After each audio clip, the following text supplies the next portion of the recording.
কালো মেয়ের বিয়ের চিন্তায় যে মায়ের রাতের ঘুম হয় না, সেই মাও তার ছেলের জন্য ফর্সা মেয়ে খোঁজে।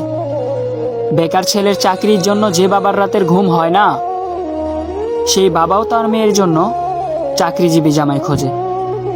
নির্মম হলেও এটাই বাস্তব যে দিন শেষে সবাই 16 আনাই চায়।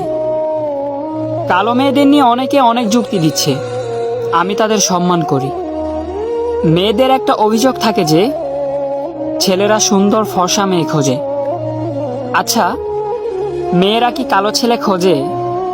আমার এই প্রশ্নটা মেয়েদের কাছে। কোন মেয়েটি কালো জামাই চায়?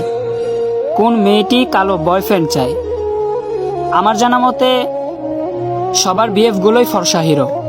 কালো মেয়েদের নিয়ে ছেলেরা যে সম্মানটুকু দেখিয়ে পোস্ট করে, 1% মেয়েও কি কালো ছেলেদের নিয়ে এমন পোস্ট করে যে এটা আমার ক্রাশ? করে না। তাই আমি সম্মান করি সেই সব ছেলে মেয়েদেরকে যারা সুন্দরত্ব রং দিয়ে নয়, মন দিয়ে বিচার করে। আসসালামু আলাইকুম ওয়া রাহমাতুল্লাহি ওয়া বারাকাতুহু।